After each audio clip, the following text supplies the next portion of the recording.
Does anything faze you ever? Oh yeah. People faze me when they have bad attitudes. People faze me when they're nice to other people. And this is as I've grown up and I've learned people need to be nicer to each other. And we have thousands of tenants, so I've heard thousands of stories. And you see it, and what triggers me is when people are mean and have no reason to be mean. And I say, you just don't know what that person's dealing with. We get frustrated driving down the street. I tell my daughters when they're driving, and I say, we get frustrated because there was a car accident and we can't get by and it took us like an extra 20, 30 minutes. Or sometimes the road is closed. They said, just thank God you weren't in that accident. I said, you just got to look at the bigger picture. Hi baby, hop in the Lamborghini. I'm needy, on me only, I'm needy. Hi baby, hop in the Lamborghini. Left for a minute, I did not sweat it. Look at the cash I'm spending. There it goes.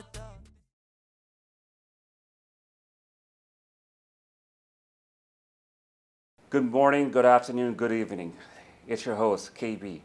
Another episode of Stroke of Success podcast here. Today's guest is someone real special, and I'm going to go in backstory a little bit. So for me, I'm super excited for two reasons. And by the way, my wife is also super excited. I'll tell you why. The gentleman in front of me is a real estate investor. As you all know, I'm a real estate guy and I've been for 5-6 years now. But besides that, this individual is on a TV show that me and my wife love to watch. And that's right, guys. My friends are probably going to give me a hard time if I'm admitting this. I'm a huge fan of Bravo. I love the channel. I'm a fan of Housewives of Miami, Housewives of Beverly Hills, Housewives of New York. And we both were watching the season last year, and we found Todd Nepola, and we're like, you know what? I have to interview him. He's the author of this book called Keep It Real Commercial Real Estate. He's on a TV show called Housewives of Miami. He's a commercial real estate investor. Todd, welcome to the show. Pleasure, KB. Thanks for having me. It means a lot to me. Seriously, it means a lot to me. And I'll be honest with you, when I reached out to you, I thought my chances would be really slim. You're a busy man. I follow you on social media, your real estate investment, TV show. But so thank you for taking the time and doing this for me. Well, it's my pleasure, and it just goes to show you, like I tell everybody, you can reach anyone if you try. Yes, yeah, you're right about that. Todd, we have a lot in common. Yes, we sure do. Now I know that. Let's start from, so I did a lot of research on you. My team did, actually. Credit to my team. Your family's from Italy. Yes. Okay. You're born in? I'm born in Staten Island, New York. Okay, we'll start from there. So how was mom and dad's transition? How were you born in Staten Island? How was life in Staten Island? Life in Staten Island, truthfully, was great. You know, it's all we knew. I was a kid. I was born in 1972, so the world was obviously different. I'm not one who looks back and says it was better then. It was just different. So back then it was, no cell phones. You'd go out and play with your friends until the street lights came on. That meant it was time to go home. Sure. Your parents had to trust you at very young ages to just get on your bike and go. So I had a great childhood. And at 13 years old, my parents decided it was time to move south. And originally we were going to go to New Jersey, which a lot of people from Staten Island, they moved to Jersey. But my mom said, let's just skip that and keep heading south down to Florida. And I was all for it. I was at that time a freshman in high school. And I said, I look forward to this. So we gave it a shot. We moved down to Florida. I couldn't have been happier, and I've stayed ever since. What part of Florida did you get to move to? We moved right over to this area I'm still in now, which is then called North Miami Beach, which is now called the city of Aventura. Yes, I love it. I spent a lot of time there. Yeah. Okay, so how old were you when you moved to South Florida? I was 13, 14 years old. You're 72, born in 72? Born in 1972. 82. Born in Brooklyn, New York, as we talked about it. I agree with you, man. New York, especially in the 70s and 80s, were the best decades, in my opinion. Different time. Yep. The crime was bad, though. Do you remember that the crime was that when you were? I do. I remember it, but it's like anything else. When you live there and this is all you know, it is what it is. Yeah. But crime wasn't the way it is now. We didn't have back then so much of the craziness of some stuff that's happened. Yeah. Crime was, if you had something that someone was going to mug you or take your money, they didn't want to hurt you. No, so. they just want to take stuff. But I was a young kid, so that really, nobody was looking to mug a 12-year-old kid, so I was pretty safe. You're Italian. Yes. A lot of Italians in New York. Yes. That's one thing I love about New York. The Italian feast they have every August. In Brooklyn, it's a huge feast. But, how was it in your perspective in New York being raised? You have Jewish, you have the Pakistani, my descent of Pakistani, Indians, you have the Chinese, the Italian, the Russian, the Polish. How was that for you? It's a great question. I don't get asked that a lot, but I think about it sometimes, my childhood. And I was lucky because I went to public school in the New York City school system. Staten Island's part of the 5 boroughs. And I still, to this day, can remember all their names. I won't say them all, but I mean, I had black friends. I will say, I remember Pat Newbold was one of my friends in like 5th grade. And then I had Chinese friends. Kenny Yu, he was also into martial arts. They owned a Chinese restaurant. People I haven't seen in decades or heard from. I had Greek friends. I had white friends. I had Jewish friends. But we didn't label anyone. They were just my friends. Just friends. So I didn't know any different. Me. I laugh sometimes because now I remember how Kenny would always go to my house and bring fortune cookies because he was in the Chinese food business. But like, nobody was anything other than whoever you were. Yes. And we all went out, we played, we picked on each other and had a great time. Yeah. I think the labeling came a little later on down the line. I agree with you. And it ruined a lot of things. Yeah. Same thing, Brooklyn, same exact thing. I had friends from all over the world. Yeah. And you never, and it was kind of interesting. You go to the house and you're like, wait a minute, that's your holiday? That's what you guys celebrating? Okay, you're doing Hanukkah. We're doing this, we're doing that. So interesting. Florida, you're a young guy. I mean, South Florida's insane. Yeah. It's always had beautiful women. The weather here is amazing. It's very different from New York, where we come from. The snow and, the smoke and the hustle and bustle. Come to Florida, how's life? Were you the middle class guy, higher class guy? Life was great. My dad did well. We weren't, I wouldn't consider us rich. We certainly weren't poor. Sure. But we did well. But we were able to move to a place called Turnberry Isle. Okay, yeah. And Turnberry at the time, it was created by Don Sofer, who's the pioneer of, to me, all of South Florida. He's one of the kings, and now his kids have taken over and done fantastic. But it was one of the greatest experiences for me because I got to interact with all these super rich people. I don't think they were billionaires back then, but mega, mega rich people. And because I was young at the time, 14, 15, 16, these guys all saw my hustle and they saw a part of them when they were young. And I had guys like, I guess I don't forget names, I had guys like Leon Ruderman, who was like the CEO of Time Life magazine, taking an interest in me. He was probably 60, and he would show me things. And Erwin Tauber, who was a huge real estate guy, was always very generous with his time and tipping me to wash his cars, wash their boats. So I got to learn from these guys and emulate them and say, I want to be like them. These guys had the cars, the boats, the women, the houses, and that was the days that Miami Vice was coming out, and these guys, they were doing it legally. And I said, I got to be like them. And they took an interest in me because I worked hard, and it was a great experience. So I was always very happy to be there. You come from a family of investors. Yes. Okay. Talk about that. So your father moved to South Florida. Was he doing what you're doing now? No. So my father was an engineer out of college, and he worked for a company called Port Jefferson in New York. And he was an engineer, did the interior warehouse designs of supermarkets and grocery stores. And he lost his job, and I don't know if it was 79, 80, 81, right around then. I was very young. But he lost his job, and it was from one day to the next, you're out of work. So we started selling cars out of his house, and he would go buy cars, fix them up, and sell them so we could make some money. Wow. And we were certainly not in great shape financially then, but again, when you're young, you don't really know that. So we would sell the cars, and then from there, my dad started renting car lots, and then he started the car business, and he figured out there was more money renting car lots than actually operating them. So he had a few car lots. So that was his investing. He never really got into investing the way I do, where I became more of a landlord. He started doing it for car dealerships and realized I could retire off the rent. So that's what he basically did. That's amazing. So he was an entrepreneur. Oh, yeah. Right, okay. Your mom was a housewife? Yes. Okay. And an entrepreneur. She was a school teacher Okay. when she met my dad, and then, well, when she was married to my dad when she was younger. Then she was a stay-at-home mom, which was very typical. And then after my brother and I went off to college, she got that itch to do something business-wise. So she opened up 2 lingerie stores. Oh, wow. And she did that for a couple of years. And then she decided it's better to be a housewife and stay home and not work. So she gave that up. Interesting. So the entrepreneur has been in your blood. Yeah. Interesting. Interesting. Wow. So dad did the car stuff. Okay. When you met these mentors of yours, like you say you hustle. You were 17, 18, 19? Mm-hmm. Okay. Like, explain your hustle. I figured out at a young age that, at a very young age, that we don't necessarily get paid for how hard we work. So I wanted to figure out a different strategy. So I knew living in Turnberry, these people came down. Most of them came on vacation, and myself included, we're a bit more generous on vacation with our money. But these guys had cars and boats, and I loved boats. So I started asking if I could wash their boats. And they said, sure, you could wash the boat. So that was my first business. I was about 14 years old when I first started this. And I'd wash their boats, and as we had a relationship, they would trust me. So I'd wake up like at 5:30, 6 o'clock in the morning on Saturdays and Sundays, and sometimes on Fridays before school. I'd go out there, I'd uncover the boats, I'd wipe the boats off with the chamois, get them nice and clean. I'd put them in the water because they were on lifts. I'd start the engines, and then I would leave for the day. And then I'd go to school, or I'd go to the beach with my friends, whatever it was. These people would use their boats. I'd come back at the end of the day, their boats would be there. I'd lift them up, I'd clean them off, wash the salt water off, flush the engines out with some fresh water, cover them up. And these guys were giving me $50 to $100 a day for that. And I had friends who were working in the Aventura Mall doing great in sales. I worked in stores like, Merry-Go-Round and stuff. And they're like, I had a great day today. I made $80, which was great money back then. Right. And I'm like, yeah, I had a great day too. I made $600. And it was just out of the stratosphere. And I realized, I said, these guys really pay you. Which is when I said, there's more. I should be washing their cars that they leave here when they take their boats out. So then I started a car wash business. So I'd wash the boats, they'd leave, I'd start washing the cars, and again, I'd have the whole day free. And I was making more money in 2 days, 2.5 days a week of work than some people's parents were. 17, 18, 19. Yeah. You're super young.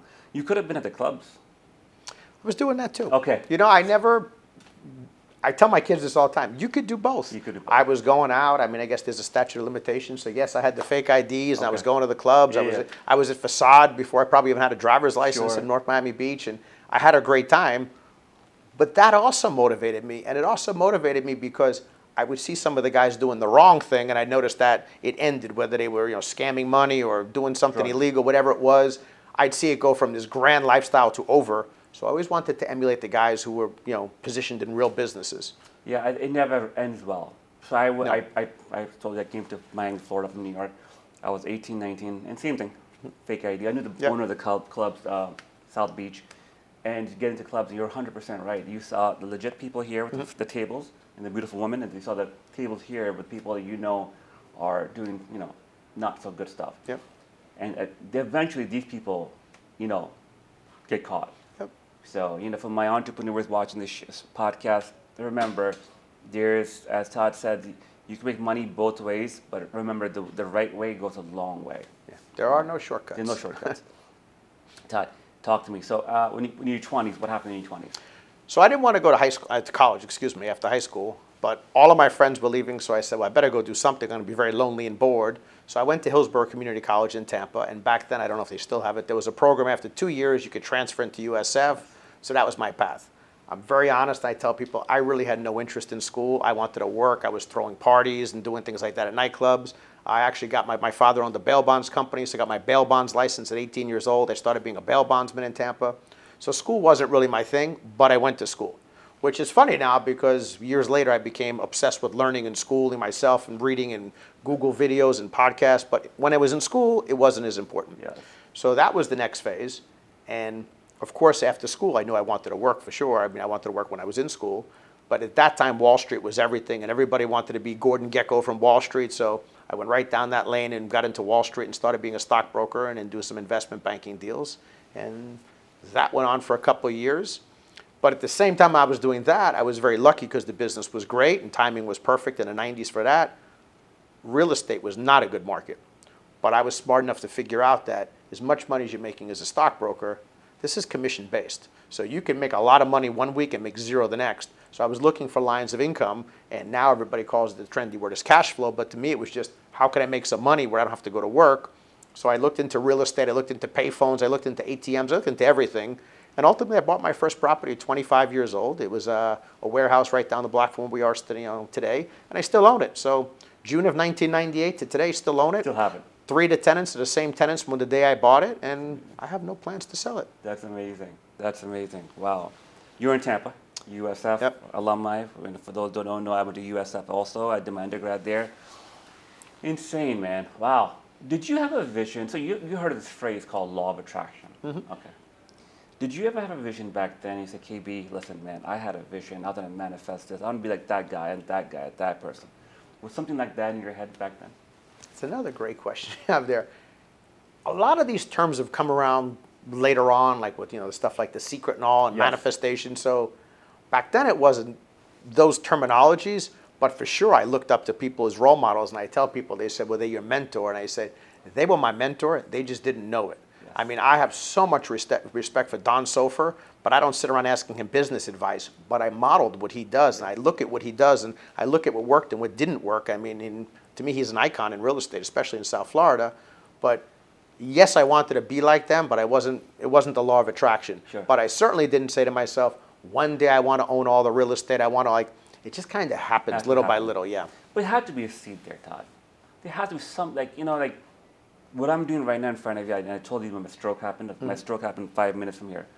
And I was laying in bed when I got the bad news. I'm like, God, this is not my final destination. And I had this thing that and then finally I was up and running, walking. Yeah. I got my phone, and I'm on my phone looking at different people speaking on the stages and doing what you're doing in social media. I'm like, you know what? One day I'm gonna do this. Lo and behold, I'm sitting next to you, which is an honor and a pleasure. So that seed was planted in my head that I'm gonna one day have a podcast, interview multi-millionaires like yourself. You ever had that in like Oh yeah. have an office looking over this beautiful location? Oh yeah. I mean, when I was really young, I actually I wanted to take over companies, stuff you see on TV Sure. and movies. And I said that could be me. And like I said, when I would watch Wall Street, I said I'd want to have an office like Gordon Gekko and buy out companies and do risk arbitrage and all that stuff. There you go. But I had all those visions. Yes. And I even said when I first started getting into real estate, I would do the math and I'd say, gee, if that one worked and I buy one, and at that time I was 25, I said, could I imagine if I bought one a year? The thing is, I don't actually believe, myself included, any of us dream as big as what's capable. So when you vision it, you could fantasize sometimes, but your dreams and your goals sometimes don't match your fantasies. Sure. So yeah, I picture myself in all these things, but then when you start putting it on paper, say, well, if I just got to here, that'd be fantastic. Yes. But as the ball starts rolling down, especially with the real estate, which is why I love real estate so much, it multiplies so fast that I don't think anyone could imagine how quickly it multiplies if you hold on to your real estate. Absolutely true. Yeah, you're right. That's true. With that being said, dude, you're a really good-looking guy. Thank you. You're a handsome guy, and when I met you, I'm kind of taken back.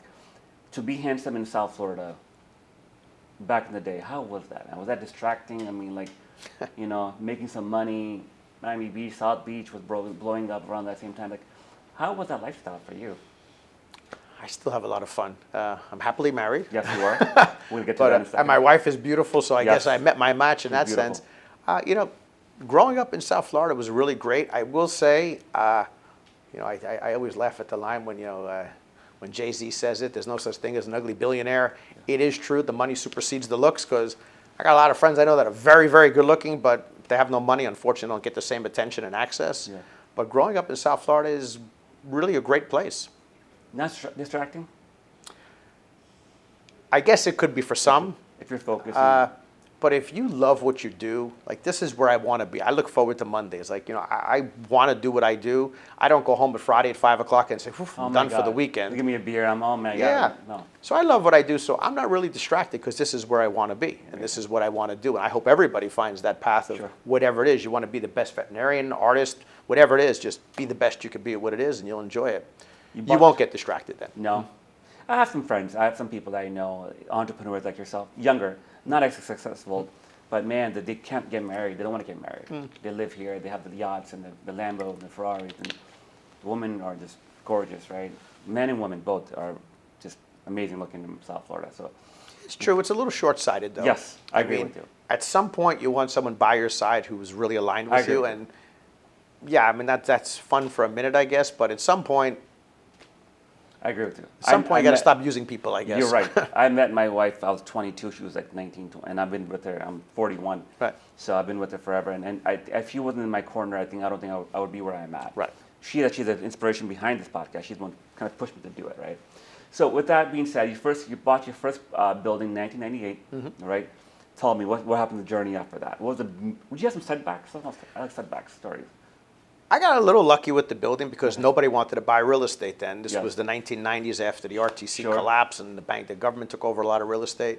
So I bought the building and I didn't need any income from it because, again, I was a single guy.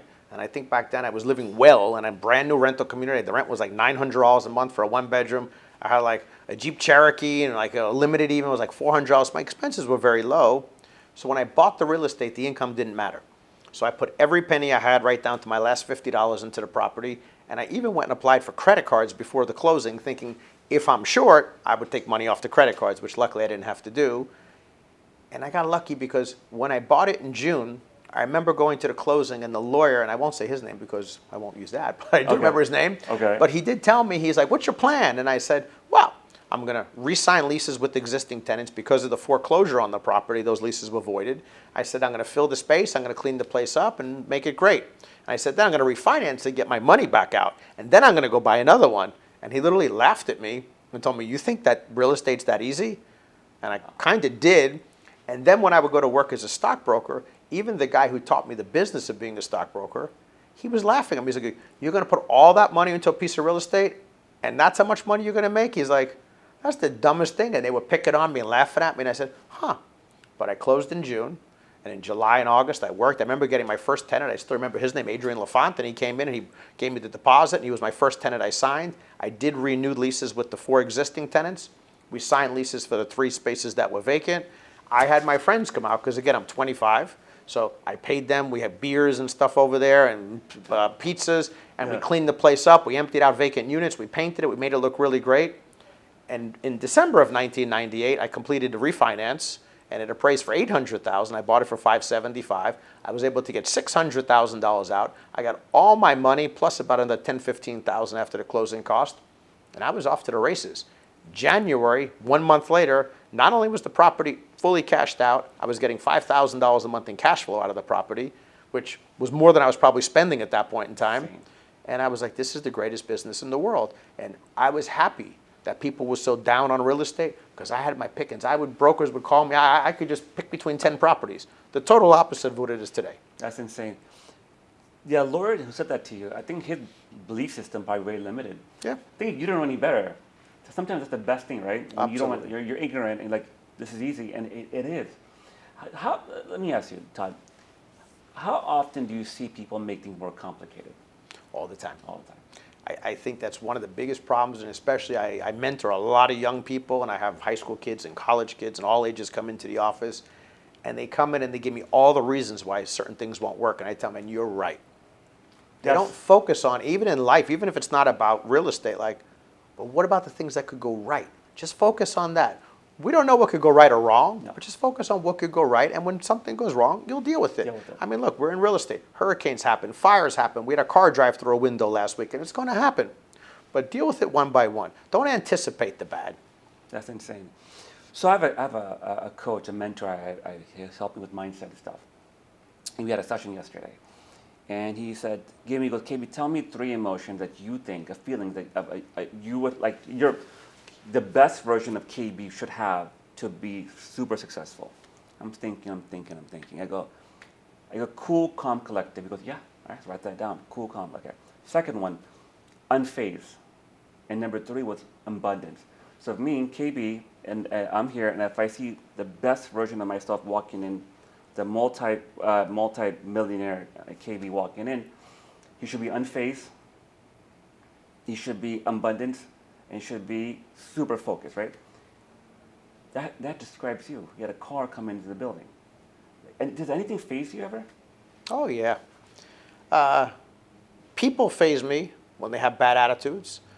People faze me when they're nice to other people. And this is as I've grown up and I've learned, like, people need to be nicer to each other. And we have thousands of tenants, so I've heard thousands of stories. And you see it, and what triggers me is when people are mean and have no reason to be mean. And I say, you just don't know what that person's dealing with.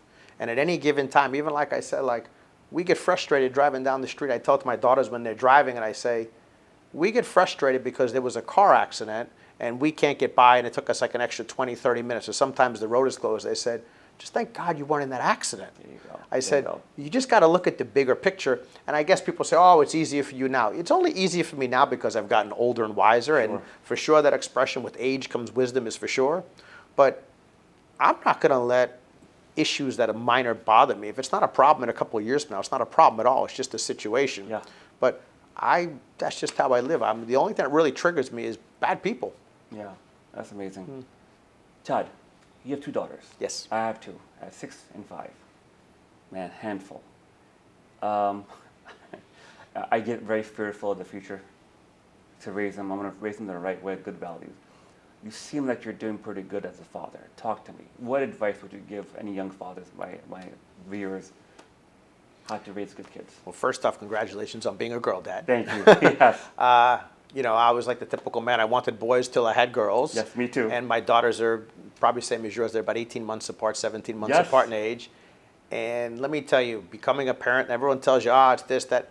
It's the greatest thing. It makes you live life differently. And now that my kids are kind of leaving the house, because as I said, my older daughter is in college. My younger one's going off to college next year. At this time, she'll be in college. She's a senior now in high school.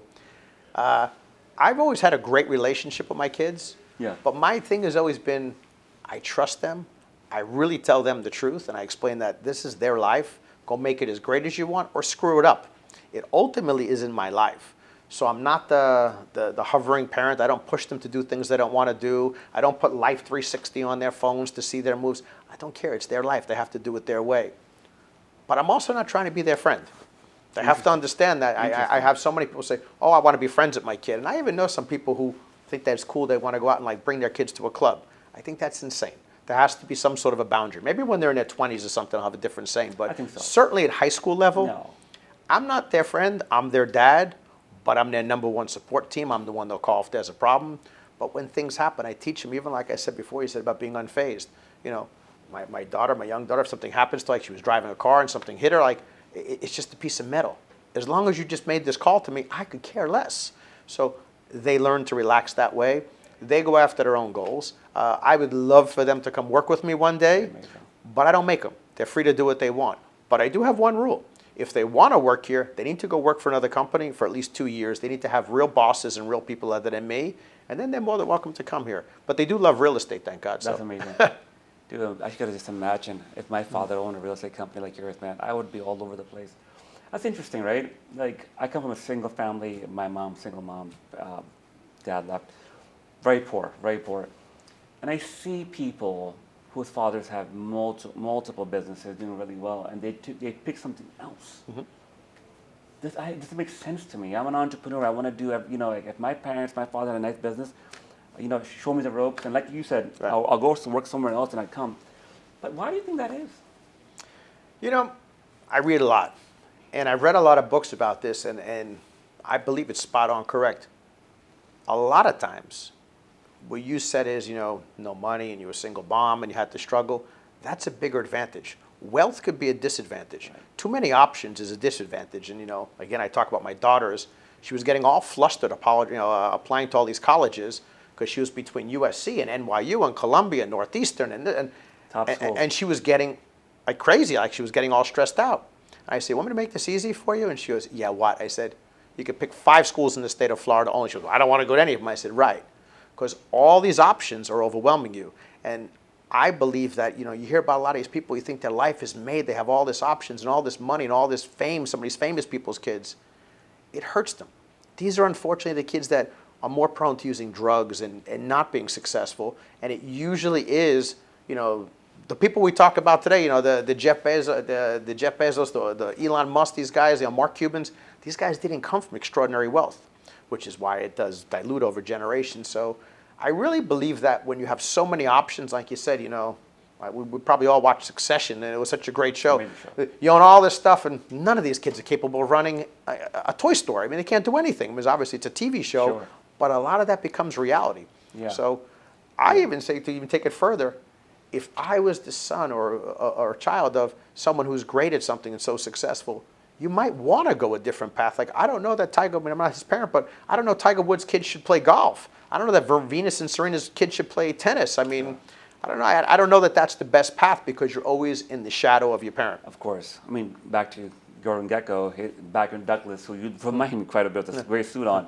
His father was a big-time actor, Kirk Douglas. But then Michael's son became a drug addict. Yeah. And he's recovering now, and God bless him. But he struggled quite a bit. Yeah. You ever thought about doing acting? Hollywood ever knocked you into it? You have the looks.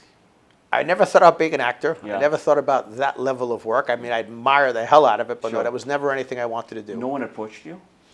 I got approached for like little things back in the day, like when reality shows first started living in Miami, people would ask me about doing things, but none of them entertained me, which is ironic that I wound up on a reality show with my wife, and I'm still not a fan of reality shows. Let's talk about that. Your beautiful wife, man. I've been watching her for a long time. Her story is so inspiring. Yes. Alexia. Talk to me. So how'd you meet her? So I was single. Unfortunately, I got a divorce, and in my life I was in that phase. And I was going out, and there's actually this restaurant that on Sundays becomes like a Sunday fun day, bar place. So it was like 5, 6 What's o'clock. It called? Sea Spice. Yes. And I'm at Sea Spice, and I don't know, it's probably 7, 8 o'clock at night, and time to go home. So I remember I'm sitting there having an espresso and a pizza, and I go sit up by myself, and I'm kind of like on this bench.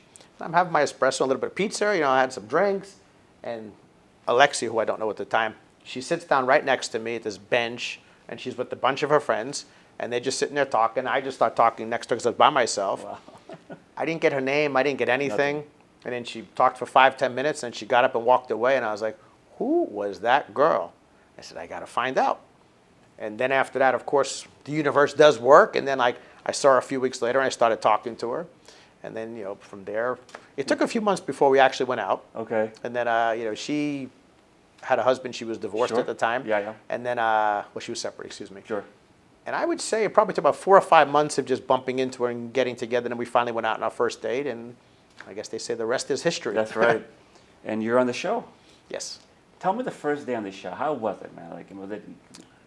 The show's very interesting. Yes.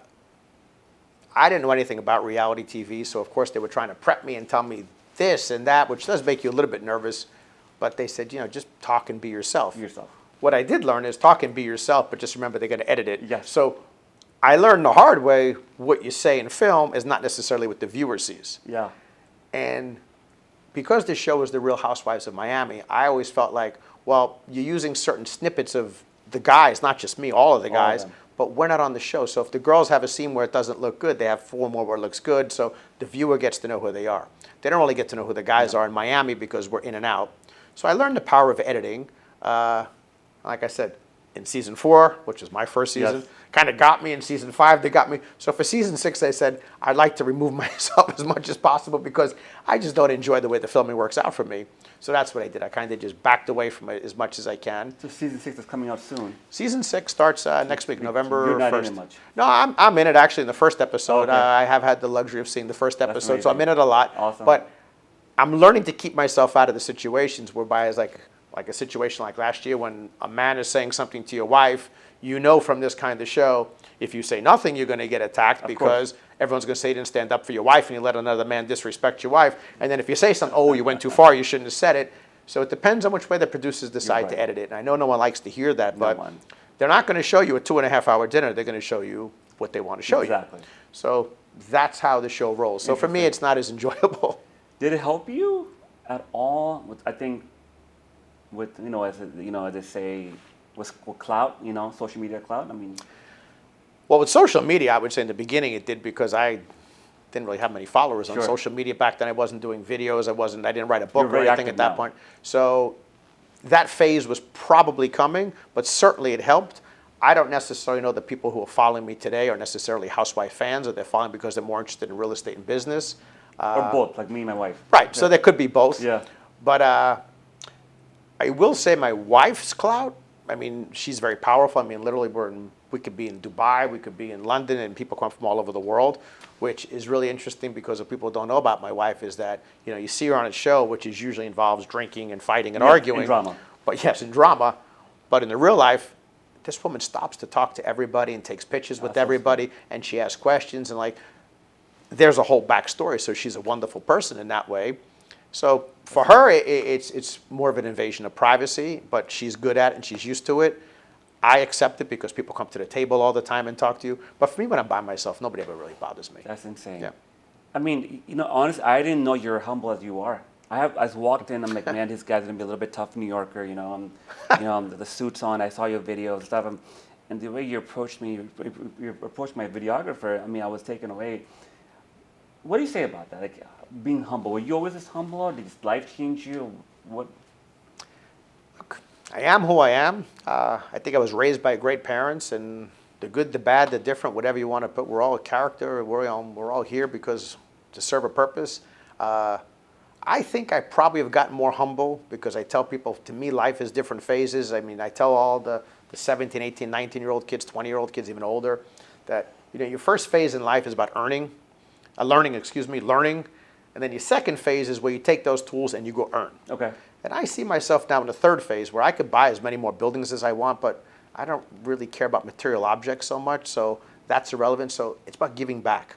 And when I get to see the impact I have on, we had an intern come in here, 17 years old, a junior in high school, and now I see him, he graduated high school, he was adamant he wasn't going to college, and this guy is thriving only 2-3 months into being a real estate agent, and he's doing what I wanted, and he comes in the other day, and he has 3 suits. He told me, he goes, I'm going to buy my 4th suit right now, and this kid's 18. He used to come in a hoodie and slides, and now he's decked out in a suit at 18 years old, and I'm like, I feel a tiny bit responsible for that. You should be. And when I go out and I meet people and I wrote this book, as we said, I wrote all, and I said, I didn't want to go out and pitch a book.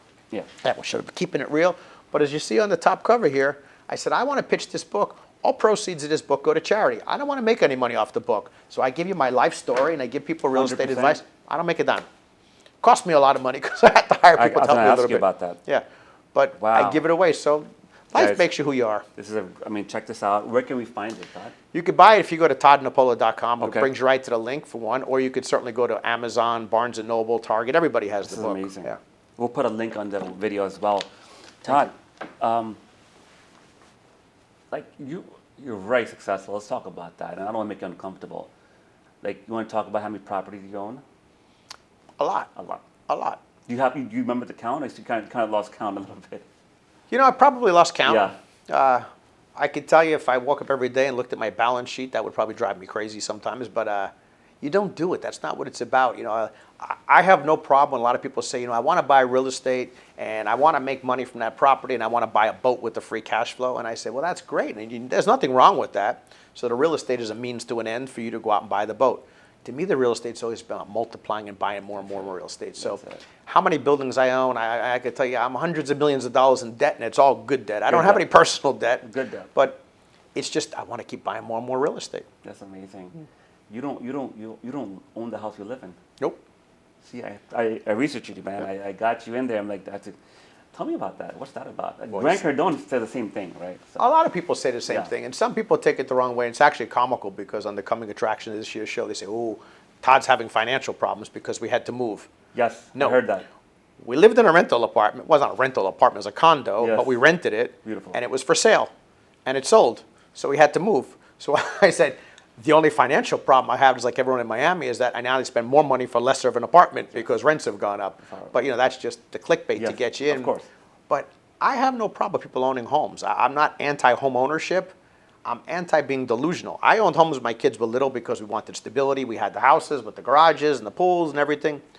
But it's not an investment. So people get caught up in this. Well, I bought my house, and I know people are going to watch and say, oh, yeah, well, if you bought a house in Miami 2 years ago, it's worth so much more. And you're yeah, and if I bought the Powerball ticket, that would be great too. But that's not an investment approach. You have to look at things over decades to see if it makes sense. Your home is funded by you.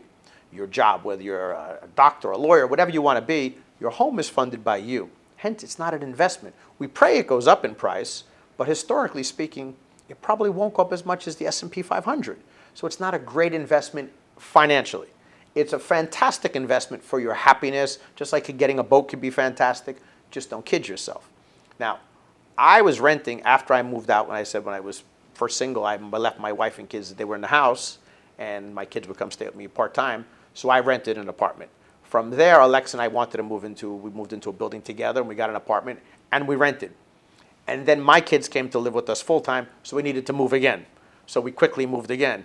And then Frankie came to live with us full-time, so we moved again. So we had to keep moving. So I said, it was a great thing that I didn't own an apartment, because how could I have sold these apartments without losing a lot of money in transaction fees? I don't have any insecurities, and I love the fact that sometimes people say, like what one of the girls in the show says, if he doesn't own a home, he must have financial problems. Yeah. I just feel bad for the good people who are out there renting who think there's a stigma towards it, because I could buy any home I want. Exactly. Oh, we know. I could buy any home I want. I know. But that's what life is. People put that on you. And I said, and now I'm renting again because I want the flexibility to move. Because as I said, my older daughter went off to college. My younger daughter's leaving. So guess what? It's just Alexia, myself, and Frankie. We could go anywhere. We may go to Coconut Grove. We may go to Sunny Island. We can go anywhere we want. Yeah. So I like flexibility. My wife likes home ownership, so she may win the battle. And I want to say it on record, that I won't buy a place because I will buy an apartment, or I will buy a home. Sure. I prefer condos, truthfully. Sure. I will. I just won't say it's an investment. It's just an investment in happiness. How about that? That's insane. Good stuff. We'll wrap it up soon, shortly. You're a busy man. Last question. The name of your company, what's it called? Current Capital Real Estate Group. Okay. So Current Capital Group. So are you take investors? We do some properties with investors, but for the most part, Current Capital is a group of companies that basically are structured in property management and leasing. We don't really broker any deals, but we do that for third-party accounts, so not every property we manage is our own, and the properties we own as well. Now, in the last few years, I have started doing some deals with partners and friends and family members and things like that, just to buy more and more properties. And we'll continue to do that, and I continue to buy properties on my own. 2023 has been a very interesting year. I have not bought a single property. I actually had a deal to buy a property, and I can't do it till next year because unfortunately it's tied up in litigation. It's nothing to do with me, but the seller. So that'll carry over to next year, but there's really been no deals this year, which is okay because the economy in South Florida has been great, so I'm more concerned my tenant's doing well and the property is doing well, but deal-wise, been very slow. South Florida economy is doing really well. Yeah. Really well. Last question for you, my friend. Your daily habits, your routine. For me, it's super important. I wake up in the morning, I meditate, I have a list of gratitude I do. My money statements, all that good stuff. How about you, Todd? What do you do? Very similar to that.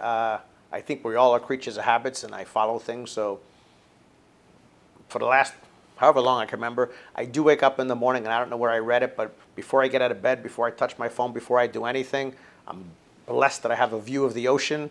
I look out my window and I think of 5 things I'm always grateful for. And item number 1 is always the fact that I woke up. Because as long as you wake up, it's going to be a good day. That's the truth. And I start with that. Then I take it outside. I go to my living room because Alexia's probably sleeping. But at that point, I start my reading. I'll have an espresso or a juice or something like that. And because of David Goggins, now I do push-ups every morning. Oh my goodness. I said, it doesn't even count as a workout, but he's like, why don't you do them? So I make sure I get 1,000 100%. push-ups in every single Look at week. you. So I do my push-ups. Looking good. And then, you know, that's early in the morning. And then by 8:15 in the morning, I'm in my car on the way to work, and the day begins. Living the life. I have one other question. Where can we find you, Todd? You can find me at, well, I'm obviously Todd Nepola. If you want to see my Instagram videos, which are very inspiring for real estate guys and business people, it's Life According to Todd. I do have some help with social media. So these guys have a TikTok account. I think it's just Todd Nepola. Our website is Current Capital Group. And certainly, the most important is get this book. Please. You're going to read, you're going to learn, and you're going to donate to a good cause. So it's all great. I got an autograph version. Todd, you're amazing. Absolute pleasure, KB. Thanks for having me.